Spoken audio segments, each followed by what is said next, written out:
So for a long time, Doge has been under attack by leftist media. Wisely, Elon has decided to go and open up about Doge, its intentions, what it's doing directly with everybody associated with it to the public. And he's on Baier, and I want to go through it with you guys. So please thumb up the video right now. It costs you nothing. Share it with a friend if you like it. And if you're new and you like the content, please subscribe.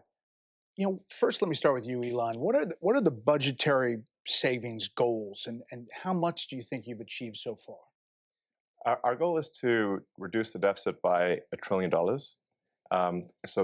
From a nominal deficit of $2 trillion to try to cut the deficit in half to $1 trillion, or looked at it in total federal spending to drop the federal spending from $7 trillion to $6 trillion. We want to reduce the spending by eliminating waste and fraud, reduce the spending by 15%. Which seems really quite achievable. The government is not efficient, and there's a lot of waste and fraud. So we feel confident that a 15% reduction can be done without affecting any of the critical government services. I'm going to talk to all the guys. If not making it better. Who doesn't want to have the richest, most successful man in the world working for free for our government to try to reduce waste, fraud, and abuse, unless, of course, you're involved in the waste, fraud, and abuse. And these are the same people who've managed to manipulate public minds into thinking that Elon is doing such horrific things and such that they are attacking Tesla, threatening his life, trying to inflict maximum pain on him and society in order to keep their grift running. Leave me a comment in the comment section on your thoughts on this matter. It's crazy to me. To all the guys here about the specifics, but for you, what's the most astonishing thing you've found out in this process? The sheer amount of waste and fraud in the government. It is astonishing. It's mind-blowing. We routinely encounter wastes of $1 billion or more, casually. For example, like the simple survey that was literally 10-question survey that you could do with SurveyMonkey, cost you about $10,000. The government was being charged almost $1 billion for that. For just the survey? $1 billion for a simple online survey. Do you like the national park? And then there appeared to be no feedback loop. That seems so out of this world to me that I have a hard time believing it. I wonder whether or not this anecdote is accurate or not. But I'll take Elon at his word, but I hope that he's accurate. It just seems too outlandish, even for the federal government. But who knows? You're paying $1,500 for a hammer sometimes, so. For what we've done with that survey. So the survey would just go into nothing. It was like insane. You technically are a special government employee, and you're supposed to be 130 days. Are you going to continue past that, or do you think that's what you're going to do? Or? Well, I think we will have accomplished most of the work required to reduce the deficit by $1 trillion within that time frame. So in that time frame, 130 yes. days. And the process is a report at some point, at 100 days? Or? Not really a report. We are cutting the waste and fraud in real time. So every day that passes, our goal is to reduce the waste and fraud by $4 billion a day, every day, 7 days a week. And so far, we are succeeding.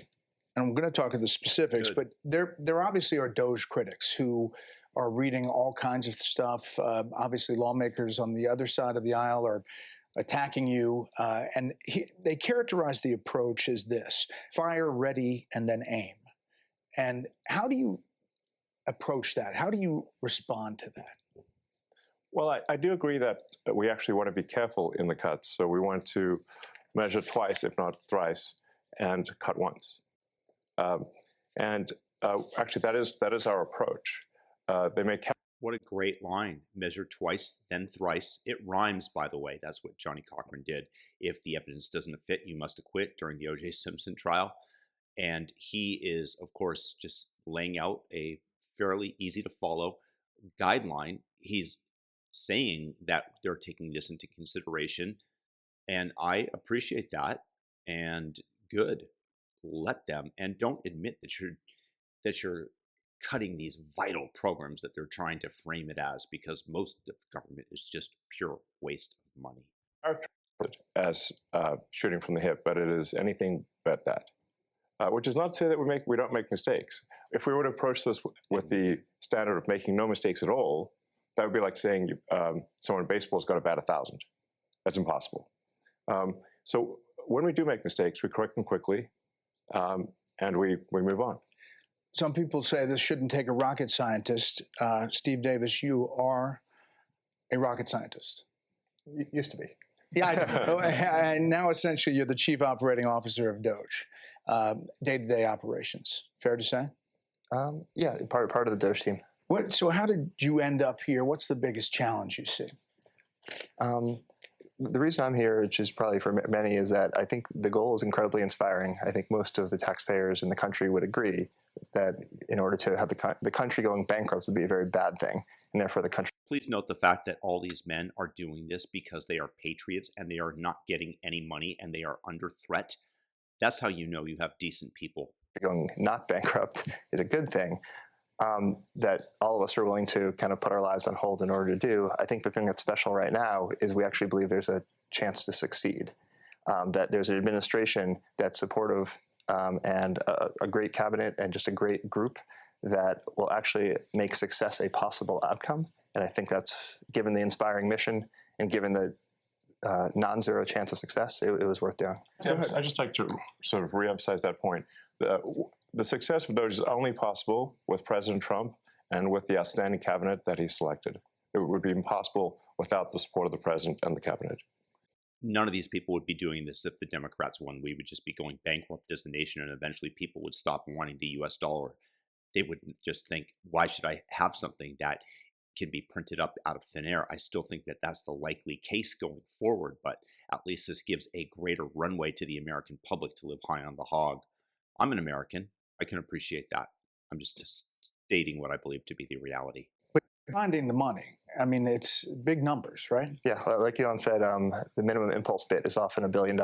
So for example, the $830 million, which was the online survey, that's an enormous amount of money that wouldn't have been found if the Doge team wasn't working with it, in that case, the Department of Interior. But then taking it one step further, Doge then publishes these things on our website for maximum transparency.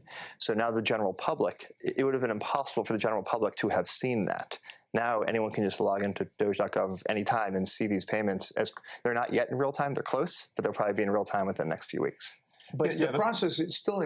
Isn't that great that we actually get to see where our money is spent instead of having it being obscured and obfuscated by the bureaucrats that just funnel it off to their friends like Stacey Abrams, the once run governor for the state of Georgia? She lost, tried to claim election interference and election denial, but her super PAC got $2 billion as Biden was leaving. $2 billion of your taxpayer dollars went to her and to her super PAC. So thank God that they're publishing this, and rather than obscuring how they're stealing our money. Congress, right? At some level? We try to keep Congress as informed as possible, but the law does say that money needs to be spent correctly. It should not be spent fraudulently or wastefully. It's not contrary to Congress to avoid waste and fraud. It is consistent with the law and consistent with Congress. And we've seen actually great support, at least from the Republican side of the House, and occasionally some Democrats too. It's nice to see people cross the aisle once in a while. But usually when they attack Doge, they never attack any of the specifics. So they'll say what we're doing is somehow unconstitutional or illegal or whatever. We're like, well, which line of the cost savings do you disagree with? And they can't point to any. And we list them all on doge.gov. And they want to keep the funds flowing to the trough where the pigs feed all the bureaucrats, all of the special interest lobbyists. That's what they desire. That's why they want to stymie Doge. That's why they vilify Elon. The Doge on X. And you'll see just outrageous things, one outrageous thing after another. Joe Gabbia, besides Elon, you're one of several billionaires here, co-founder of Airbnb, and you wanted to help out. I bumped into Anthony and Elon probably back in February, and they told me something about a mine that was dealt with retirement, and they said they needed somebody to help out to fix retirement in the government. I loved the challenge, so I jumped on board, and it turns out there is actually a mine in Pennsylvania that houses every paper document for the retirement process in the government. Now, picture this. This giant cave has 22,000 filing cabinets, stacked 10 high to house 400 million pieces of paper. It's a process that started in the 1950s and largely hasn't changed in the last 70 years. And so as you dug into it, we found retirement cases that had so much paper, they had to fit it on a shipping pallet. So the process takes many months, and we're going to make it just many days. Will it be digitized or how? Absolutely. So this will be an online digital process that will take just a few days at most. And I really think, it's an injustice to civil servants who are subjected to these processes that are older than the age of half the people watching your show tonight. So we really believe that the government can have an Apple Store-like experience, beautifully designed, great user experience, modern systems. Because right now it's buying. Who is not in favor of that? Leave me in the comments section. I imagine being a worker for the federal government, giving your life to retirement, and you're working in this mine in the middle of Pennsylvania, and you've got these pallets full of paper that you have to sift through. And all of a sudden, your hero on this white horse rides in and digitizes everything and makes your job much more gratifying because you can do more. I know that many people think that federal employees just want to sit by and do nothing, but that runs contrary to the human impulse to be decent, to want to think that your work matters. And if they see increased productivity, that means that you have an increase in your worker well-being and mindset. Yeah. Yes, the retirement process is all by paper, literally with people carrying paper in manila envelopes into this gigantic mine. So they can't retire more than a certain number every month. Yes. About 8,000 a month. That's how the reason we discovered it was we were saying, like, well, let's encourage voluntary retirement. They said, well, the most they could do is 8,000 a month, and even under normal circumstances, it can take 6 to 9 months just to have your retirement paperwork processed, and they often get the calculations wrong. So we're like, well, why would it take so long to retire? And they're like, well, because of the mine. And we're like, what do you mean a mine? What's a mine got to do with retiring? And that's where we discovered that all the retirement stuff is still done by paper in a process that looks identical to what occurred in the 1950s. Like if you took a snapshot of the mine when it first started in the 50s to today, it looks the same. It's amazing. So how long do you think it'll take to turn over? We're working as fast as we can. Probably next couple of months we'll have this overhauled. And I really think, again, like, why are we subjecting our federal workers to processes that they actually have to go through a training just to retire from the government? There's a whole training program that people have to go through in order to retire. I think we can do better for them. Aram Moghadassi, Doge engineer. Bear in mind that that guy is a founder of Airbnb and a billionaire, and this is how he's spending his time. I just want to repeat that because I find that so fantastic and wonderful, and we should be appreciating these people. You go into these places, one of the more than a dozen engineers, first people to go into the agencies and view the computer data sets. Tell me what you're finding, and for people who don't understand how that process works, explain it for them. Yeah. I'll say the first thing that got me really excited about Doge was learning basically the state of government computers. By some estimates, government IT costs about $100 billion, and it's funding systems that are over 50 years old in the case of something like Social Security or the IRS. So really critical systems are old. They cost a lot of money to maintain, and they can be the efforts to improve them are often very delayed. So I thought I'm a software engineer that maybe can make a difference here, and that's really what inspired me at a high level. There's a lot of mystery about Social Security and a lot of words about it here's what Democrats have been saying about it. It's absurd that Elon Musk is trying to eliminate billions of dollars from Social Security. Elon Musk and President Trump have set their sights on cutting Social Security. Their goal is clear: destroy Social Security from within. This is how they get the false framing and inspire absolute fear within their delegates, within their constituents that are on the blue team. All the Democrats do is lie and create fear. That's not what Elon's trying to do, and here he's going to explain it. You're in the building. I mean, you're in the computers. What's happening there? What are you doing? Yeah, it doesn't line up with my experience on the ground. And I'll say the two improvements that we're trying to make to Social Security are helping people that legitimately get benefits, protect them from fraud that they experience every day on a routine basis, and also make the experience better. And I'll give you one example is at Social Security, one of the first things we learned is that they get phone calls every day of people trying to change direct deposit information. So when you want to change your bank account, you can call Social Security. We learned 40% of the phone calls that they get are from fraudsters. 40%? That's right. Almost half. Yes, and they steal people's Social Security is what happens. Is they call in, they say, they claim to be a retiree, then they convince the Social Security person on the phone to change where the money's flowing. It actually goes to some fraudster. This is happening all day, every day, and then somebody doesn't receive their Social Security. It's because of all the fraud loopholes in the Social Security system. How do you reassure people that what you all are doing is not going to affect their benefits? No, in fact, what we're doing will help their benefits. Legitimate people, as a result of the work of Doge, will receive more Social Security, not less. I want to emphasize that. As a result of the work of Doge, legitimate recipients of Social Security will receive more money, not less money. Repeat it, brother. Preach it. All right. I want to emphasize that point and let the record show that I said this, and it will be proven out to be true. Let's check. Of course, the Democrats aren't going to report on that. They're just going to continue to frame Elon as the destroyer, the pirate who's coming in to take down Social Security so that he can get the tax benefits personally. They're such liars and grifters. Back on in the future. So Washington Post, the Social Security Administration website crashed 4 times in 10 days this month because the servers were overloaded, blocking millions of retirees and disabled veterans from logging into their online accounts. Freaked people out. Is that going to change? Yes, we're going to make sure that the website stays online. Yeah.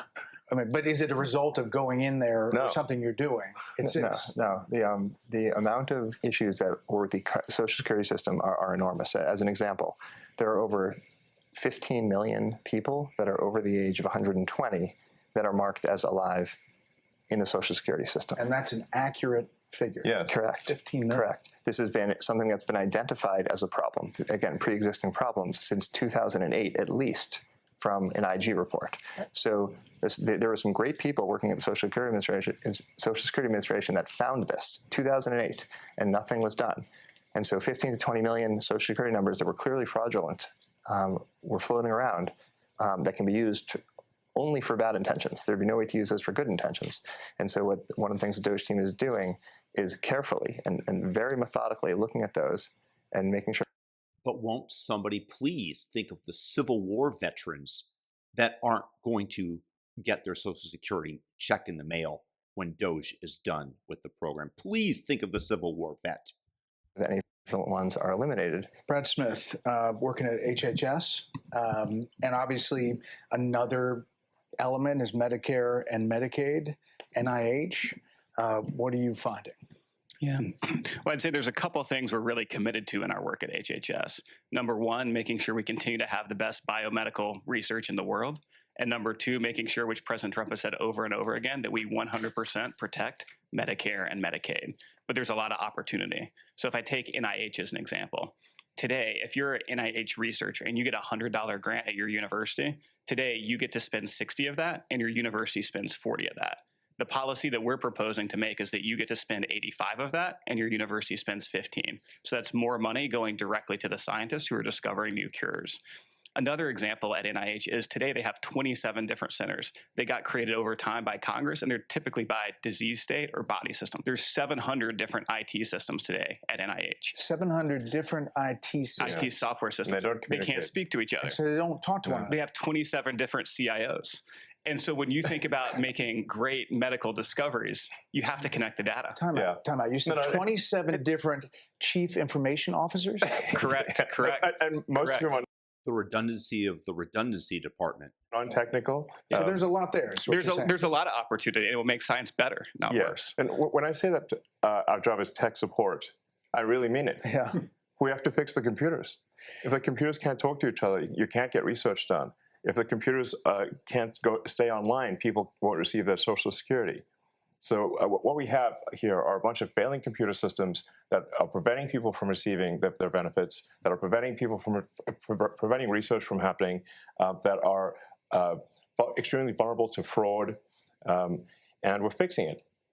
And does that include AI? Does that include kind of changing the system overall? That's, I guess, what people are afraid of, is they don't know what this is all looking like. And I don't get the feeling that Brett Baier knows much about AI. Just the way that the intonation that he used to ask that question. it's going to affect me in the long term.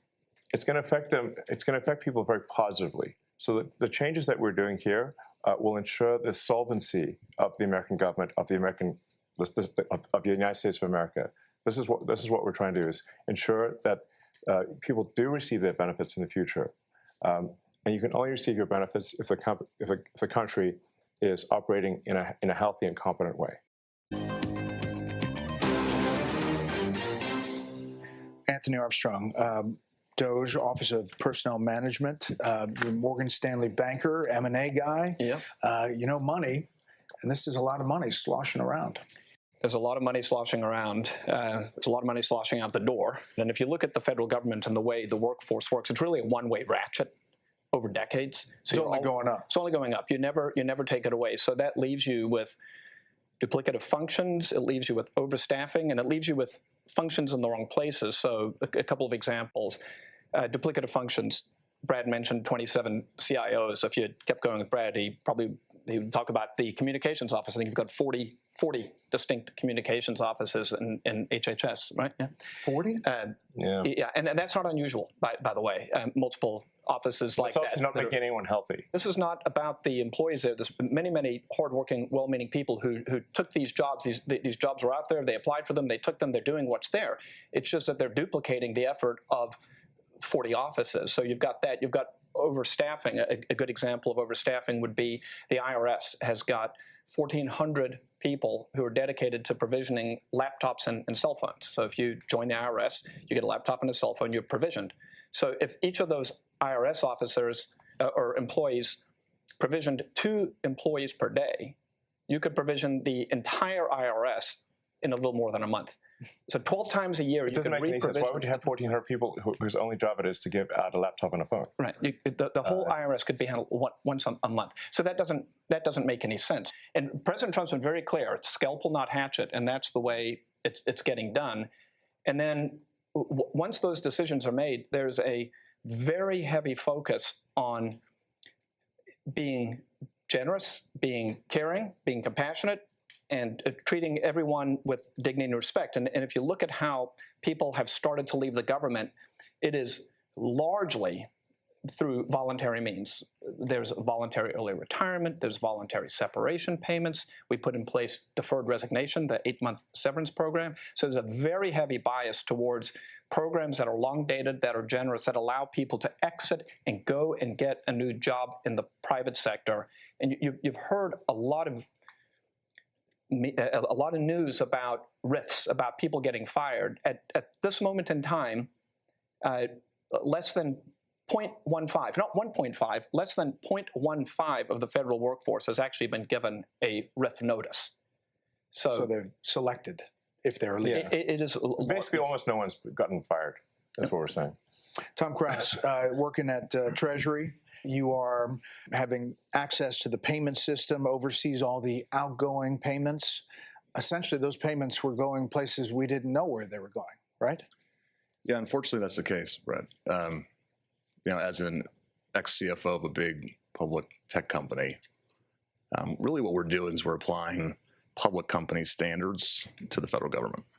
And it is alarming how the financial operations and financial management is set up today. There is actually really only one bank account that's used to disperse all monies that go out of the federal government. Time out. One bank account. It's a big one. It's a big one. It's a big one. It's a big one. A couple weeks ago, it had $800 billion in it, but it's the Treasury General account.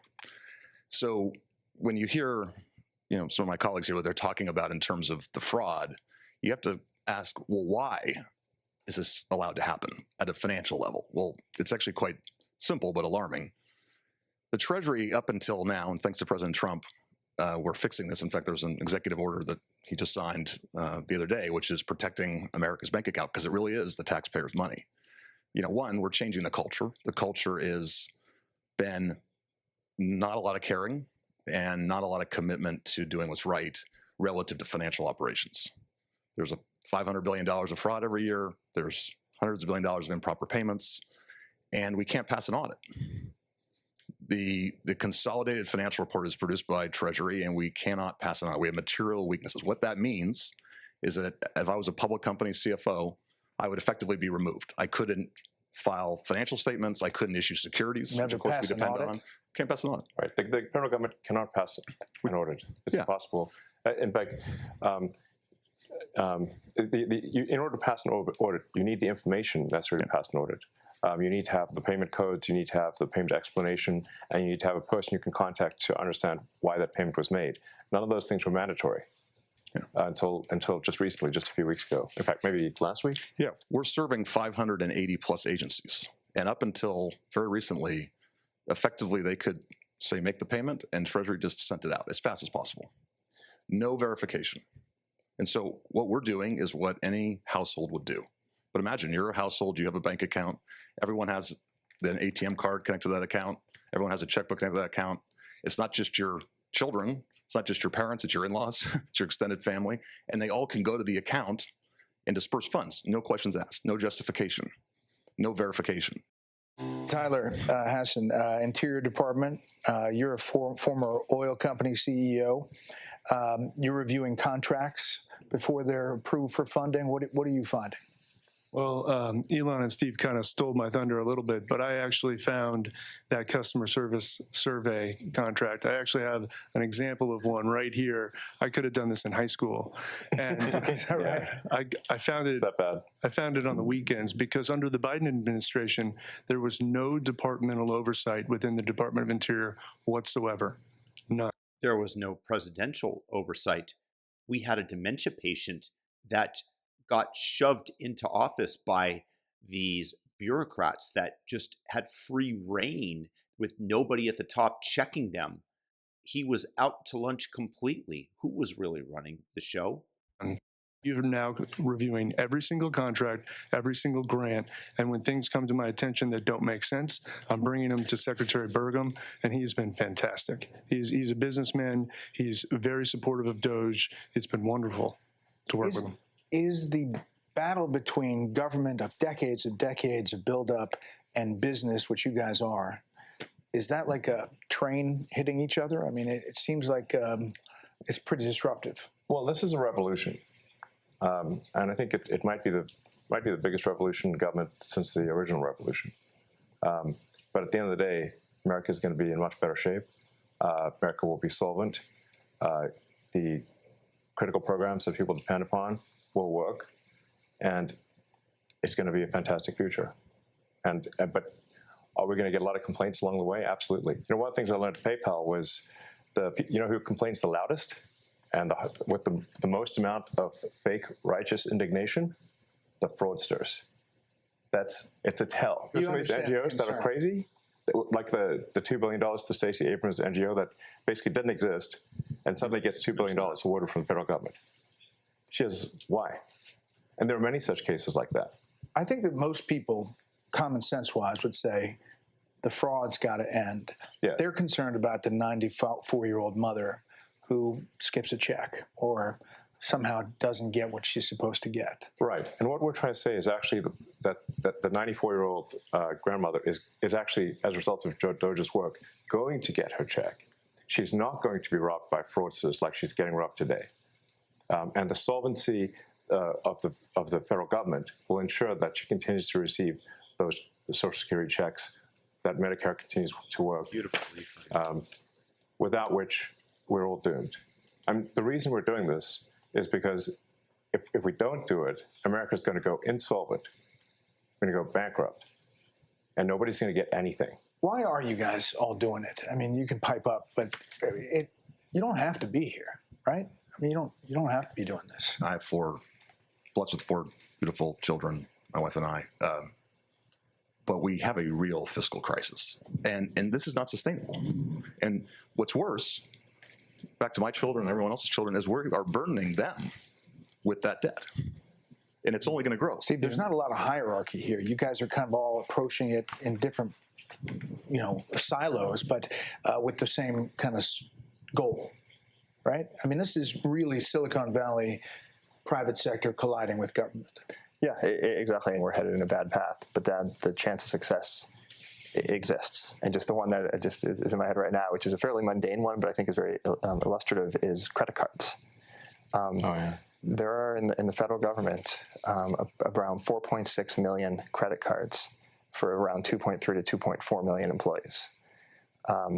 This doesn't make sense. Right. And so one of the things all of the teams have worked on is we've worked with the agencies and said, do you need all of these credit cards? Are they being used? Can you tell us physically where they are? I hope they're getting frequent flyers. Actually, on a different note, the rewards program the federal government has is actually not very good. That's a whole other... It's a negotiation. Right, yeah, exactly. But so far, the teams have worked together, and they've reduced it from 4.6 million to 4.3 million. So we're taking it easy. But clearly there should not be, more. There should not be more credit cards than there are people. Yeah. Joe, middle-level employees, are they seeing a benefit to being empowered by taking out bureaucracy? I mean, absolutely. I mean, I think what you're seeing is taking the best of Silicon Valley and the business world and bringing it into the government. We're bringing the best practices and the best methodologies, and people are inspired. Right, especially on the retirement process, which I can speak to. They've been trying to modernize and get off of paper since early 2000s, very unsuccessfully. Every attempt has gone over budget and been canceled because it hasn't been successful. And so, I showed up and I feel like I'm here because it's an interesting problem. We can use design to solve it and good engineering, and really create a better experience for everybody. We're talking about elementary financial controls that are necessary for any company to function. So, like, if the federal government, if a commercial company operated the way the federal government does, then it would be immediately go bankrupt. It would be delisted. The officers would be arrested. And the changes we're putting in place will enable the federal government to pass an audit. It will enable taxpayers to know where the money is going and know that their hard-earned tax dollars are being spent well. The ways that the government is defrauded is that the computer systems don't talk to each other. So if the computer systems don't talk to each other, then you can exploit that gap. And fraudsters exploit that gap, take advantage. For example, there were over $300 million of small business administration loans that has been given out to people under the age of 11. Well, actually, to add to it, it's 300 million under the age of 11 and over 300 million to over the age of 120. Definitely small business loans. Correct. Yes. The oldest American is 114. So it's safe to say if their age is 115 or above, they're fake. Or they should be in the Guinness Book of World Records. And we should not be giving out loans to babies. So the youngest recipient of a small business administration loan is a 9-month-old, which is a very, very precocious baby. So obviously it was just fraudulent. And they do terrible things. They actually will see that a kid's been born. They will steal that kid's social security number and then take out a loan and leave that kid with a bad credit rating. There was literally a baby. The terrible things are being done is what we're saying. And how we're stopping these terrible things. And you can stop it? I mean, we are stopping it. The reason this is happening is because the two systems are not talking to each other. Yes. Right. And so you don't know at the Small Business Administration that you're giving a loan to a 9-month-old, which happened in one case, because you're not cross-referencing that with the Social Security Administration data that has birth dates. So that very, very simple fix eliminates tremendous fraud. And that there are multiple systems across the government where the systems are not speaking with one another. And if you just solve that simple problem, you would solve a huge amount of fraud. Are you surprised? So one of the ways that, like one of the key tricks that the fraudsters pull is that they will use the fact that someone is marked as live and as sort of just that Social Security number is marked as live in Social Security, and then get disability and unemployment insurance for a dead person. Because the databases don't talk to each other, all they got was from Social Security is like, is this person alive? Yes, they're not alive. It's falsely marked. Person is falsely marked as alive in Social Security, but they didn't. But that person, a fraudster can now get unemployment and disability from a dead person. This is happening all the time at scale. Are you surprised at some of the legal efforts and some of the judges that have weighed in? There's about 8 or 10 now of these cases that are at least temporary holds. They're being challenged by the DOJ. Right. Are you surprised by that pushback? Well, it's the DC Circuit is notorious for having a very far left bias, and when you look at the people close to some of these judges, where are they working? Oh, they're working at these NGOs. Oh, they're the ones getting this money. Does that seem like a system that lacks corruption? It sounds like corruption to me. Last thing, do you guys all see this as a patriotic duty? Is that really what this is about? It's essential. Very much so. I do, 100%. I was running 5 businesses in Houston, and I left that. I left great people to do this, and my wonderful wife said, "Go for it," and here I am. But I feel like this is me giving back to the country. If we don't do this, we're sunk. The ship, unless this exercise is successful, the ship of America will sink. That's why we're doing it. Well, gentlemen, I really appreciate the time today, and hopefully it took some of the myth and mystery out of Doge and what's happening behind the scenes. Thank you. Well, I, for one, tremendously like the fact that Elon is putting himself and his Doge team out there, and we can see with our own eyes what they're giving up. It counters the Democrat narrative, those who are receiving the funds with their NGOs, these corrupt people, that they are decent people, that they are patriotic, that they are doing this out of a sense of duty, that they want to rescue the American ship, that the Democrats have put so much weight on, pull holes in the hole, and are sinking at a rapid rate. And this is our one chance to right the ship and continue to move forward, to unfurl the sails and set a course towards financial stability as a country. I applaud Elon, and the fact that the Democrats are taking it out on Tesla as they have been is sickening and disgusting to me. It is a complete psyop in an effort to take down President Trump and to stifle Doge's efforts to clean up our system. I really want to know your guys' thoughts in the comments section below. God bless, thumb up the video, subscribe, and share this video if you got something out of it. Peace out.